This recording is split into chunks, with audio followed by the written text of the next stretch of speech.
A gente concorda que a natureza, na verdade, está se manifestando, está dando respostas a um determinado uso, né? Esse trabalho que a gente faz nada mais é do que estar ao longo do tempo se preparando, sim, também para as cheias, tá? E, então, a pergunta é pertinente, sim. Na verdade, a gente pensar em gestão de território, tá? No sentido de produzir água, de analisar a hidrologia do município, é sim pensar também em controlar cheias, de alguma forma a gente mitigar esses problemas que vem acontecendo ao longo dos anos, né? E as perguntas cessaram. Vamos, então, entrar novamente nos vídeos. Vou pedir ao Pada para retomar os vídeos de onde a gente parou. Então, nós temos o município dividido por bacias hidrográficas. Cada uma dessas bacias tem significados diferentes. Todas elas têm em comum o fato de estarem próximas aos divisores topográficos, ou seja, a gente não tem opção de receber água de lugar nenhum, a não ser a nossa própria água que cai no nosso próprio território. Ou a gente administra bem ou a gente administra mal, que foi a última pergunta feita pela Jane. E o que tem que ser feito é administrar direito essas bacias hidrográficas, principalmente as partes mais próximas da cabeceira, porque elas têm implicação direta no município, que tem implicação direta na bacia e em vários outros municípios que estão ajusantes até chegar no Rio Paraíba do Sul. Esse é o dever de casa que a nossa geração tem que fazer e tem que aprender isso rápido para não perpassar esses problemas para as gerações futuras. Antes da gente ir para a próxima imagem, vamos dar uma pausa para o intervalo. Lembrando que quem não fez a pergunta pode fazer através do número 2519-2003. Faça sua pergunta, dê sua sugestão. Se tiver sugestões de pauta para os próximos programas também, pode ligar para cá e mandar. Ou se quiser que eles tirem mais algum esclarecimento, ligue 259-2003. Lembrando que a eleição da Associação de Engenheiros e Arquitetos é amanhã e um oferecimento à JJ Imóveis, à Ecocasa, à Empresa Brasileira de Meio Ambiente e à Associação Comercial, que são os nossos patrocinadores. Vamos para o intervalo, voltamos em instante.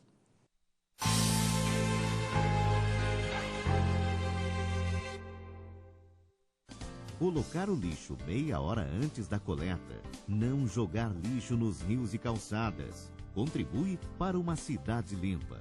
Ajude a prevenir e manter limpa a nossa cidade. EBMA.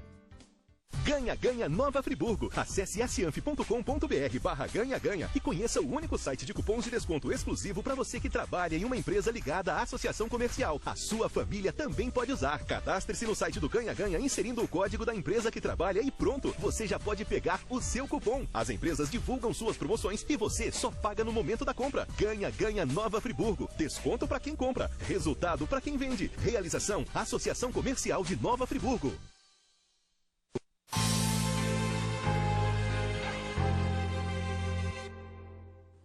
Voltamos com o terceiro e último bloco. Temos ainda um vídeo para passar e muitas perguntas a responder. Eles vão ter até que voltar aqui outro dia, tá ouvindo, né, Rafael? Foi tão difícil trazer o Rafael, a gente vai ter que...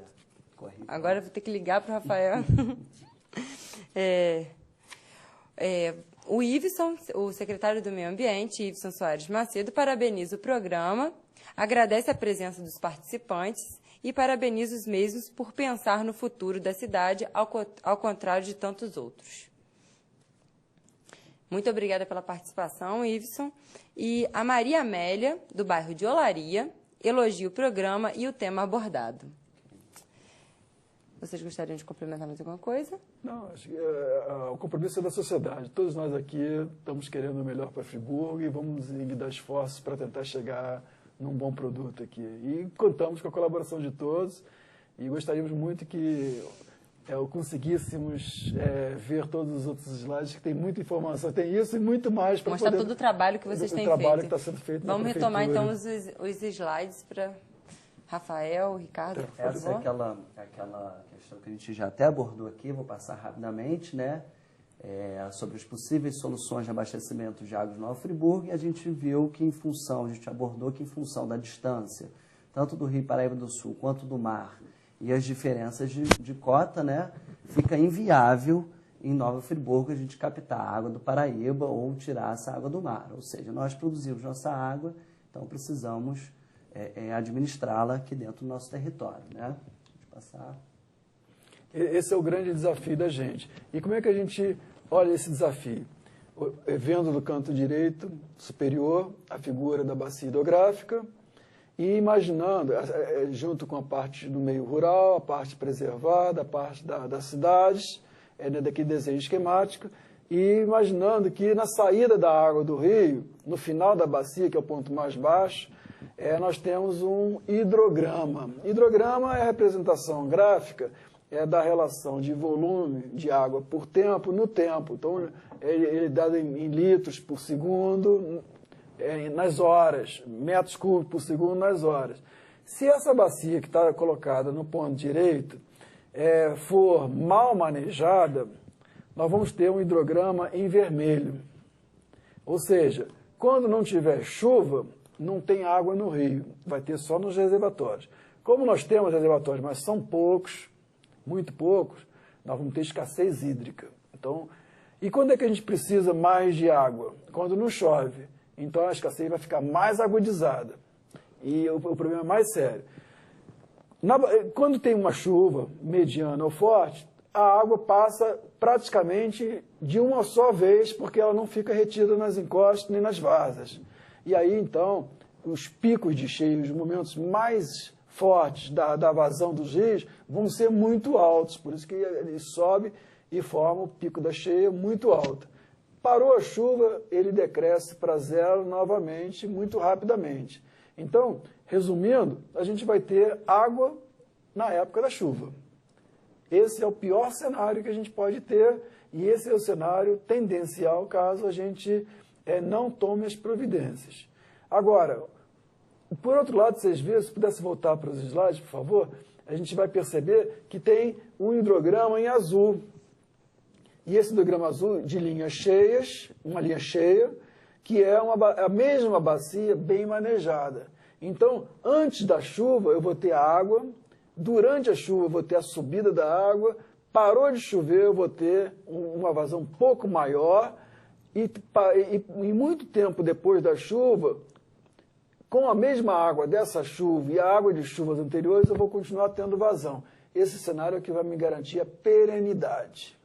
Então, eu tenho a bacia mal manejada com o cenário vermelho e a bacia bem manejada com o cenário azul. As outras linhas tracejadas são linhas que evidenciam os serviços ambientais que a gente está propondo para passar de uma bacia mal manejada em vermelho para uma bacia bem manejada. Esse é o nosso desafio para o futuro. E como é que a gente consegue isso? Administrando os usos. Os usos nos lugares corretos, nos lugares que têm vocação para a produção de água. A gente não está aqui advogando a tese do não crescimento da cidade em área de território, mas a gente está advogando a tese do crescimento nas áreas mais adequadas, sem comprometer a oferta de água. É diferente. E aí a gente pode garantir a sustentabilidade, tanto econômica, social, principalmente ambiental. E essa é a cidade desejada, porque com isso vai nos garantir a independência de água e a gente não vai ter problemas, pelo menos a curto e médio prazo. Essa é a intenção. Vamos retomar os slides? Aí são os serviços ambientais, né, que são aquelas linhas pontilhadas que o professor acabou de dizer. O que são os serviços ambientais, né? Nada mais é do que os serviços gerados pela própria natureza. Então, para o bem-estar e para o município, né? Para a vida na Terra. Né? Então, um exemplo muito claro, e que eu sempre dou esse exemplo para as pessoas entenderem, serviços ecossistêmicos, né? Usar os ecossistemas a favor, que são os serviços ambientais, como, por exemplo, de uma floresta em que ela consegue possibilitar que haja uma recarga do lençol freático. Então, essa área, ela cumpre esse serviço ambiental, tá, de recarga hídrica. Então, quanto mais a gente conseguir garantir esses serviços ambientais, mais a gente vai conseguir chegar naquele gráfico, naquela linha azul, né, naquele comportamento azul que a gente viu naquele hidrograma. Tá? Então, podemos voltar lá, que tem agora algumas animações que a gente pode mostrar Então, na verdade, como eu disse, né, produzir serviços ambientais nada mais é do que a gente otimizar os serviços ecossistêmicos a nosso favor, a fim da gente chegar num equilíbrio hídrico dentro da bacia interessante. Então, é um vídeo agora? Não, esse ainda não é o vídeo, não. Esse não é o vídeo. Quer já né? passar para o... não, é esse já estava certo. Isso nada mais é do que, como eu disse anteriormente, qual o comportamento da entrada da nossa fonte de água, no nosso município. Essas são as entradas da massa de ar úmida, são as chuvas que vêm do oceano, tá? Que ao serem interceptadas na cadeia mais elevada, né, montanhosa do nosso município, parte dessa chuva precipita no município de Cachoeiras do Macacu. Um indicativo muito interessante que a gente tem é aquela floresta, né, na nossa serra, é um indicativo que existe bastante água, onde tem água tem vida, né?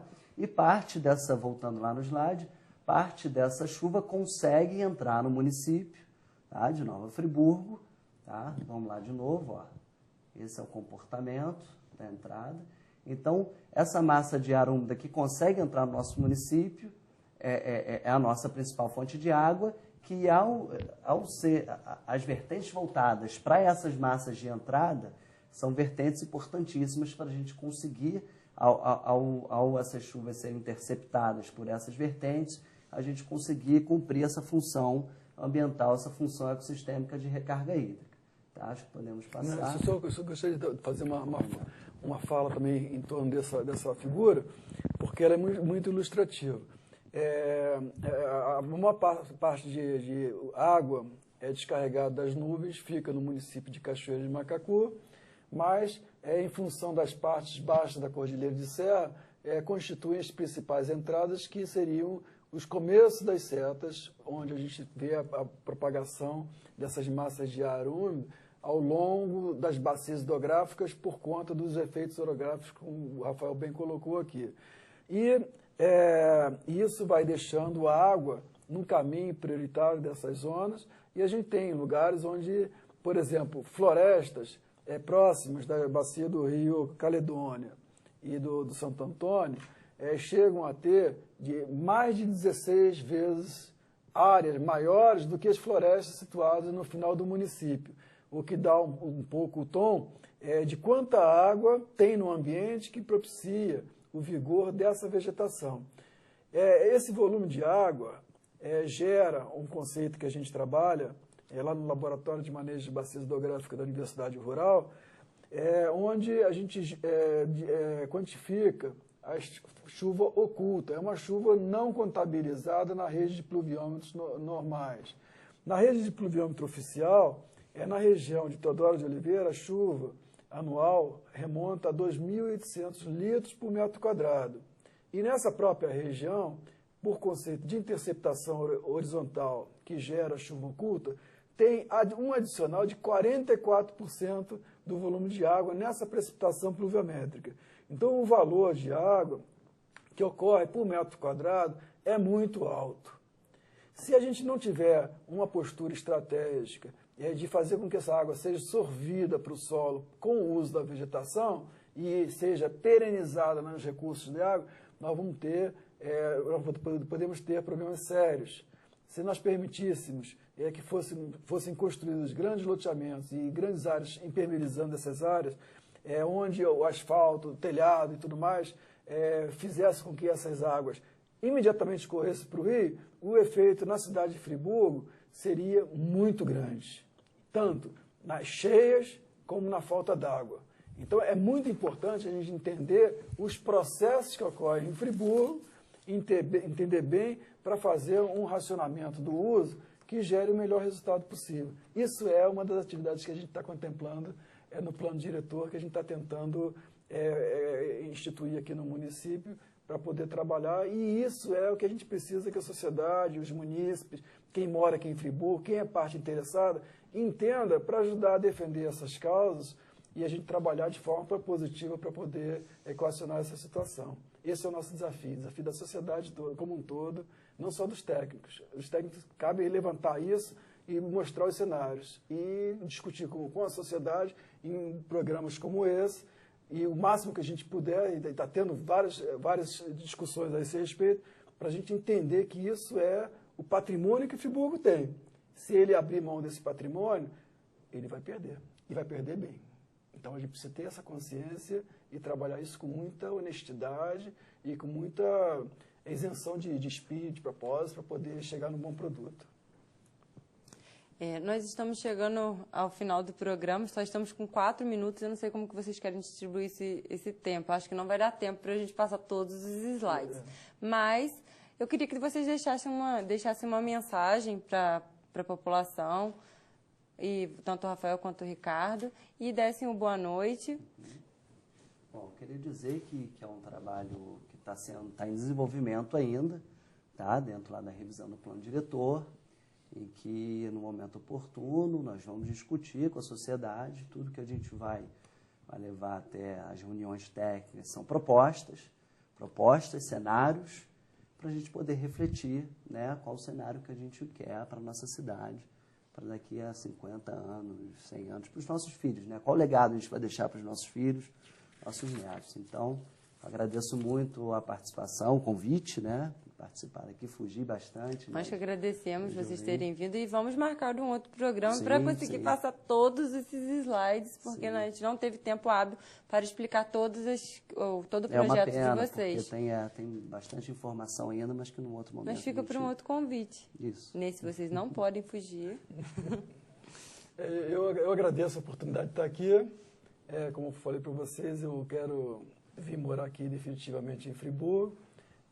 Tem maior interesse na cidade. Eu acho que isso aqui é uma oportunidade ímpar, que a sociedade tem que aproveitar.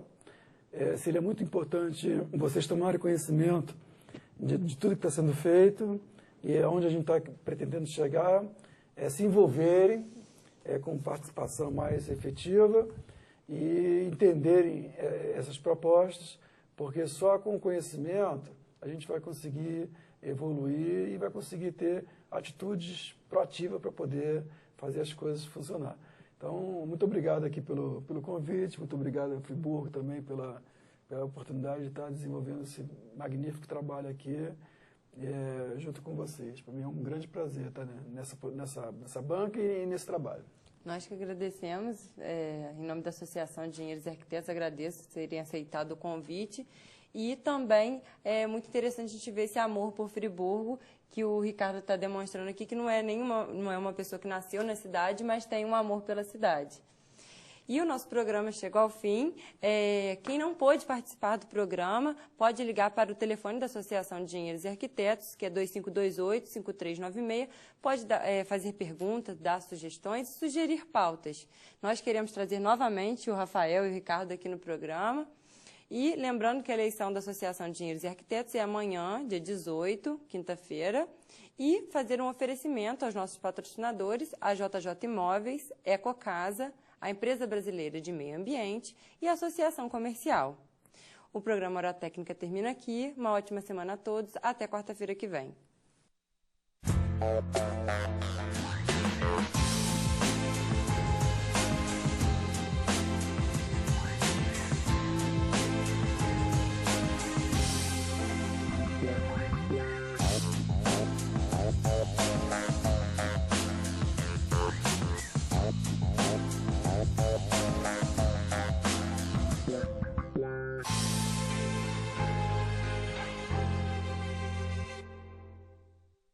Programa Hora Técnica.